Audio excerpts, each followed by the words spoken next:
ગુજરાતના પ્રવાસ પર છે 22 અને 23 મેના રોજ મોદી ગુજરાતની મુલાકાતે આવી રહ્યા છે। પીએમ આગમન પૂર્વે તમામ તૈયારીઓ થઈ રહી છે। મહાત્મા મંદિરમાં સઘન સુરક્ષા વ્યવસ્થા ગોઠવાઈ ગઈ છે। બોમ્બ સ્ક્વોડ, ડોગ સ્ક્વોડની ટીમ પણ તૈનાત કરી દેવામાં આવી છે। પ્રધાનમંત્રી મોદી ગુજરાત પ્રવાસે આવી રહ્યા છે।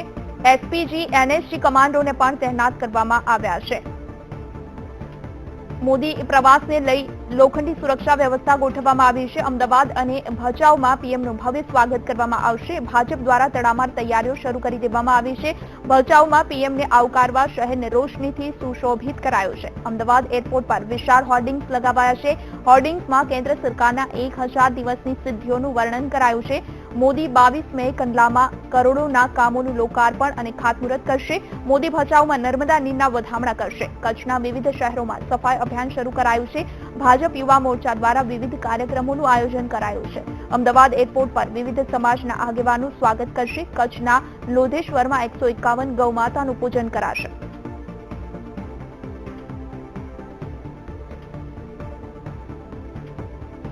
વધુ માહિતી સાથે સંવાદદાતા સોનલ અનડકટ અમારી સાથે ગાંધીનગરથી લાઈવ જોડાઈ ગયા છે। સોનલ, જે રીતે વડાપ્રધાન મોદી 2 દિવસ માટે ગુજરાત પ્રવાસે આવી રહ્યા છે, કચ્છ જવાના છે, ત્યારબાદ ગાંધીનગર રાજભવનમાં રોકાણ કરવાના છે। મહાત્મા મંદિરમાં જે કાર્યક્રમ છે તેને લઈ ખાસ કરી ગાંધીનગરમાં અને મહાત્મા મંદિરમાં કેવી તૈયારીઓ છે, પોલીસનો કેવો બંદોબસ્ત ગોઠવાશે?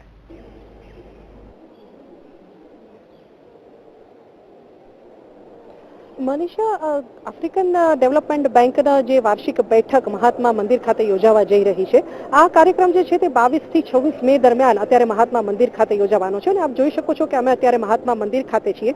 આ જે કોન્ફરન્સ હોલ આપ જોઈ રહ્યા છો, અહીંયા સુરક્ષા વ્યવસ્થાની અત્યારથી જ ચુસ્ત બંદોબસ્ત કરી દેવામાં આવ્યો છે। ખાસ કરીને વડાપ્રધાન નરેન્દ્ર મોદી 23મી તારીખે આ ઉદ્ઘાટન કરવાના છે આ બેઠકનું, અને તે સંદર્ભે તમામ સુરક્ષા વ્યવસ્થા અત્યારથી જ ગોઠવી દેવામાં આવી છે। ખાસ કરીને એનએસજી અને એસઓજી કમાન્ડોને પણ અહીંયા તૈનાત કરી દેવામાં આવ્યા છે। આજથી જ ડોગ સ્ક્વોડ અને બોમ્બ સ્ક્વોડ તેનું ચેકિંગ કરી રહી છે।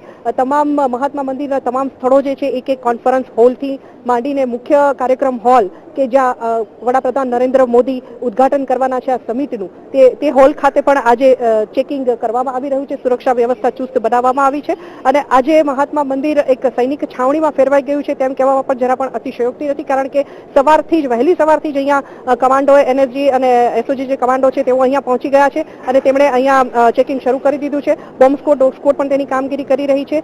સુરક્ષા વ્યવસ્થાનું ચીફ સેક્રેટરીએ પણ જાયજો લીધો છે અને સવારથી જ અહીંયા અધિકારીઓનું આગમન શરૂ થઈ ચૂક્યું છે। આજે રવિવારના જો મુખ્ય કાર્યક્રમોની વાત કરીએ તો આજથી અમદાવાદ આફ્રિકન જે ડેવલપમેન્ટ બેંક છે તેની એક મીટિંગ, કમિટી મીટિંગ જે છે તે આજે 2 વાગ્યે યોજાવાની છે અને તે સંદર્ભે પણ આજે અહીંયા સુરક્ષા વ્યવસ્થા ચુસ્ત બનાવવામાં આવી છે। મનીષા, સોનલ, જે રીતે આફ્રિકન બેંક ડેવલપમેન્ટનો જે બેઠક મળવાની છે, એજીએમ મળવાની છે, તેમાં ખાસ કરી કયા પ્રકારનો મોદી ભાગ લેવાના છે, ત્યારે તે દિવસે કયા પ્રકારના કાર્યક્રમો રહેશે?